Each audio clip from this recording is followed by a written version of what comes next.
Here it is, the biggest game of Arsenal season will be played on Sunday against Manchester City. And despite them having a good record against them this season, the record at the Etihad is quite bad. But how can Arsenal actually conquer Manchester City and win this game? Well, let's go into some ways they might be able to do it. Now, it's a good thing to say off the bat that Arsenal is still very much the underdogs in this game and are expected to be very tight. The game could be decided by a split decision or something very lucky for either team. But Arsenal have the best chance to get a result at the Etihad than they have in any other year. Now, firstly, it's very good to go through how Manchester City have countered Arsenal in the past. Now, last season it weren't a very close game at the Etihad with Manchester City thrashing Arsenal in the end. Arsenal were expecting Manchester City to play in their typical 3-2-5 setup with the ball, with John Stones being alongside Rodri in the midfield. However, they actually played a flat 4-2-4, and this killed Arsenal's press completely because Arsenal usually had a midfielder open, and Arsenal's 6, who was Thomas Partey in this game, had initially prepared to manage De Bruyne between the lines as part of City's front five, but because City dropped another player into the build-up alongside Ederson, Partey didn't really understand where he had to go, and he ended up pressing up against the deeper double pivot that Manchester City had, where it often led to Kevin De Bruyne open in the midfield. And something that Manchester City did a lot in this game was actually go long a lot of the time, putting the ball over Arsenal's high-intensive midfield press and even giving the ball to Kevin De Bruyne or Haaland who had dropped deeper. This gave Haaland regular duels in the air, which he obviously won with his height, and Grealish, De Bruyne and Bernardo Silva could pick up the second balls, often having a 4v3 or 4v4 against the Arsenal defence and having it in good attacking position. Now, Arsenal did change their system up in the second half that actually worked a bit better. Saka went into the middle and pressed one of the centre-backs, while White would often cover the wing-back, with the centre-backs being a lot more pressed up the pitch, making sure Man City couldn't really do them balls over the top because Arsenal were waiting for the second balls and being a lot closer to the player. And now this is different to the time they played each other in the Community Shield this year, because Arsenal were prepared for Manchester City to line up with a 4-2-4, and they actually did again. This time, obviously, Arsenal have Havertz and Rice in their team, who are amazing pressers and really helped the counter press for Arsenal. They helped counter City's central quartet of centre-back and DM in the build-up, using shadow marking but also aggressive pressing, trying to block down passing lanes and get out to the defenders quickly. Now, this approach worked specifically well for Arsenal because they were able to get the ball higher up the pitch and put Manchester City in positions they didn't want to be in. And the even crazier thing is when Manchester City came to the Emirates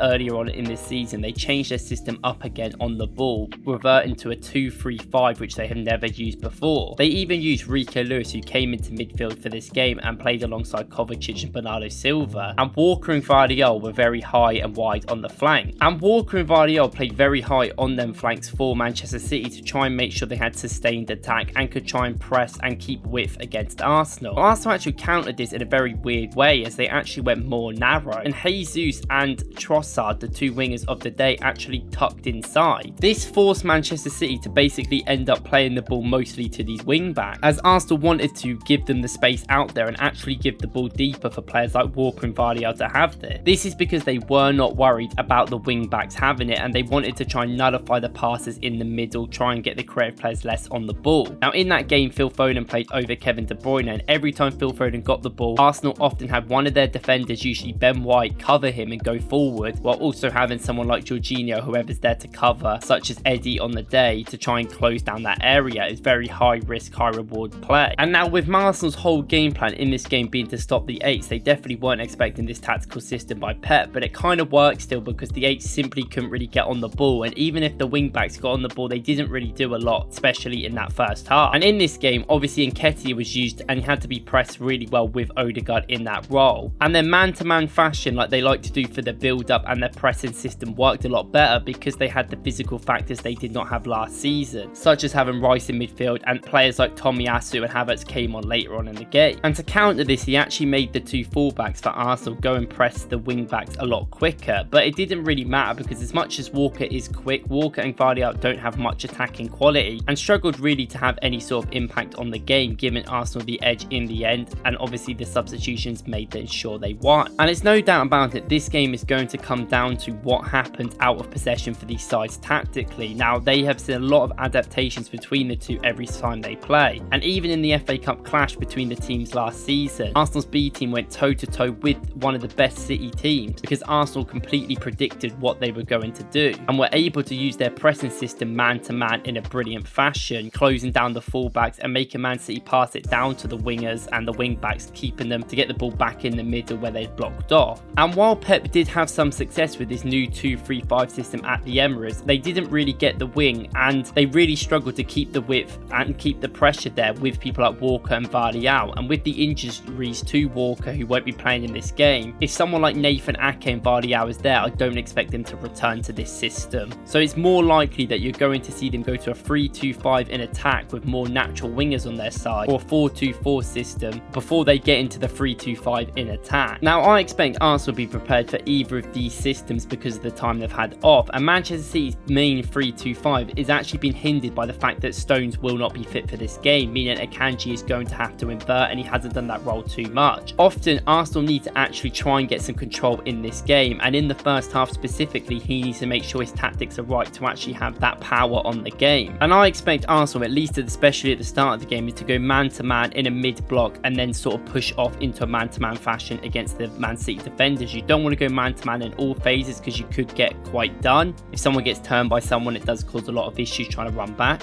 I expect Arsenal to show a lot of press and intensity to try and nullify the crowd there for Man City. Arsenal will most likely as well try and play through Manchester City's man-to-man press, attracting City in by playing short and then try and play it over the top when they're not really paying attention. It can work even better with Kai Havertz playing as a number 9 because he really excels in a duel-based moments. If he doesn't win a duel, he often puts off the other player and lets Arsenal get the second ball, giving them the attack when it goes to ball down to Odegaard or Rice. And Havertz's physicality being up front in this game is going to be very important for Arsenal. And this can obviously get Arsenal on the transition. If you can get over Manchester City's most of their midfield, this can exploit City in defensive transitions, or at least sustain possession or pressure until they get a lot of the team, and then it will calm things down. And there definitely will be new threats in this game. I don't expect Zinchenko to start, I expect Kivior to start, and I expect Arsenal to build up and attack in a 4-2-4 shape the whole way through like we saw at Anfield. This will allow players like Martin Odegaard to control the build up and dictate the flow of the game, letting and telling Ben White when to invert when he needs to, but Arsenal probably won't do it too much. Odegaard will be operating primarily in that first and second phase, and most of the offensive responsibility will be around Saka, putting the ball up to him and trying to give him their 1v1s that he wants, making him run inside. But with a player like Martin Odegaard coming deeper with the ball, you expect Arsenal to have a lot more control on the game, and with a large number of touches this could sustain possession and put Man City off. However, this isn't going to be done reliably against Man City. Man City will press quickly and win the ball back and want to pass the ball around, especially at home. And of course there is key battles in this game, but Arsenal need their front four to really turn up this time, and Martinelli, if he does play or whoever plays out on that left, needs to actually get the better of their defender and cause them problems. This means they often might need to get help, and it might actually help Arsenal in the future, and with people like Walker and Stones being injured, that definitely gives Arsenal a little bit of advantage there. And because I expect Jorginho and Rice, or Partey and Rice, to play probably more Jorginho, Odegaard can stay high and Arsenal will still have the necessary pass volume and press resistance in deep areas. White can invert, it gives them even more pressure, and they need to get Jorginho deeper so he can make them passes through rather than staying higher up the pitch. And Arsenal will play a 4-2-4 in all setups. This is their most reliable choice and they do it a lot, and I expect probably a double pivot to be in the midfield to start off with without anyone inverting or Odegaard having to come deeper. As long as Arsenal could be brave on the ball in defence and try and play over the top of Man City, or use the physicality of Havertz, who's probably going to have to come a lot deeper in this game, that will be very vital.